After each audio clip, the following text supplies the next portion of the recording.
Okay, so these are the two stops that are going to be replaced. So the hot is in the back. I'm going to cut just to the right of the valve.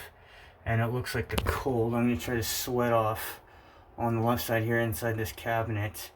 And then couple right there because it's tight on both sides.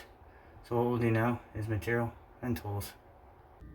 Alright, this is the materials list. So I have two compression by sweat angle stops. These are quarter turn.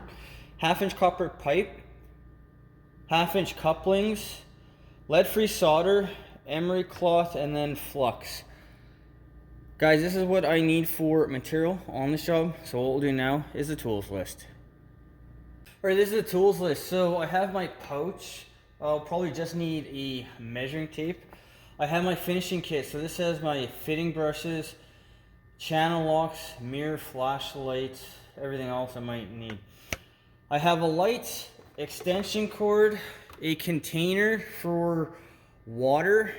I have my cordless kit. I probably only need the cordless grinder.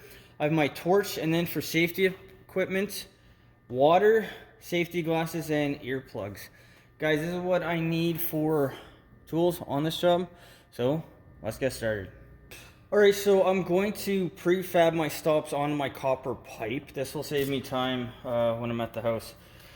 So with the emery cloth, just clean off the very end of the pipe where you're going to be soldering. I'll ream it out because I use a grinder to cut the pipe, so there's those burrs on the end of it. We'll clean the end of the stop.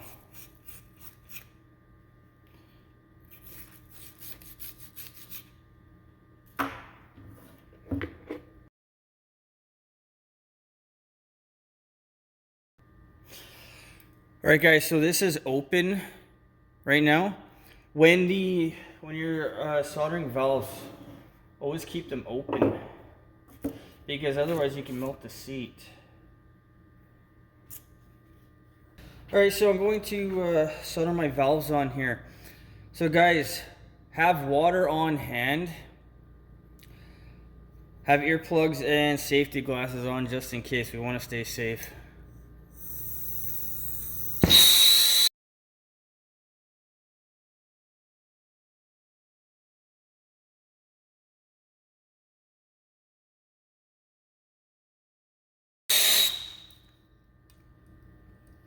So give it maybe 20 or 30 seconds for the solder to cool. You'll know when the solder is cool enough that you can wipe it, when it goes from a very shiny to kind of a matte look on it.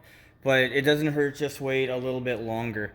So what I'm going to do now is wipe this down with a damp piece of paper towel. Alright, so this has been cool enough that we can wipe this down. So guys, make sure that you wipe with a damp rag or a paper towel to get all the flux off it, otherwise it'll turn green. Otherwise, just a quick inspection all the way around, everything looks good. So I'm going to go ahead and do the other, and then these will be ready to go at the house. Alright, so we're going to shut water off at the main. So with the water off, I'm also going to open two faucets to drain down the system, and if there's anything leaking, if this main shutoff is leaking, then the water will have a place to go instead of the cabinet I'm working in. Alright, so we'll open hot and cold and leave it open, so if the main is leaking, it'll be dripping out of here instead of where I'm working. Alright, so I'm going to open the faucet, and I'm going to wait until all the water here is gone, stops dripping, and then I'm going to disconnect the lines in the cabinet. Alright, so the faucet is now stopped dripping. So I can remove these supply lines. Okay, so the cold is sloping down towards the left. So what I'm going to do is I'm going to just use a grinder, make a little hole here, and have the water drain out before I can go ahead and try to sweat that valve off. If I try to sweat it off with the valve, or sorry, with the pipe full of water, it'll take forever to blow the water out.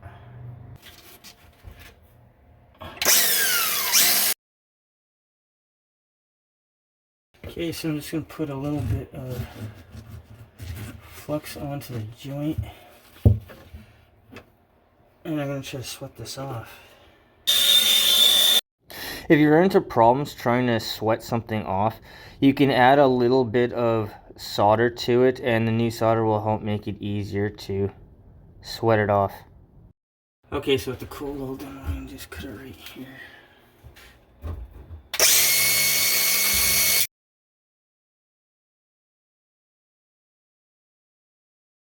After cutting, don't forget to ream and take a file to get the burrs off from the grinder.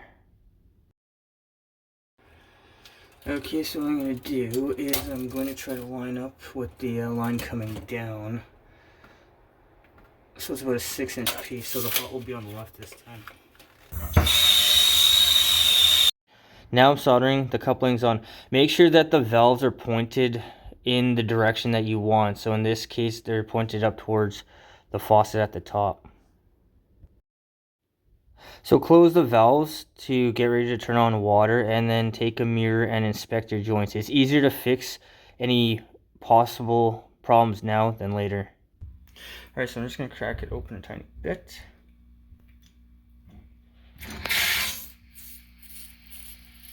And we'll slowly refill the hose.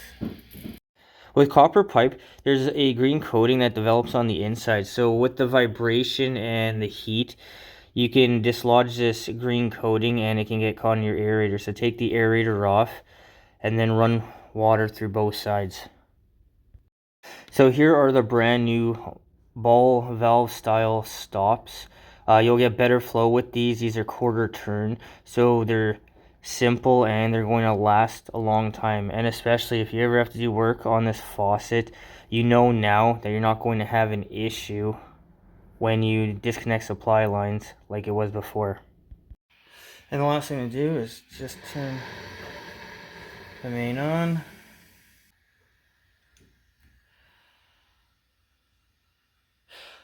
Alright guys, so with the main on, everything is done.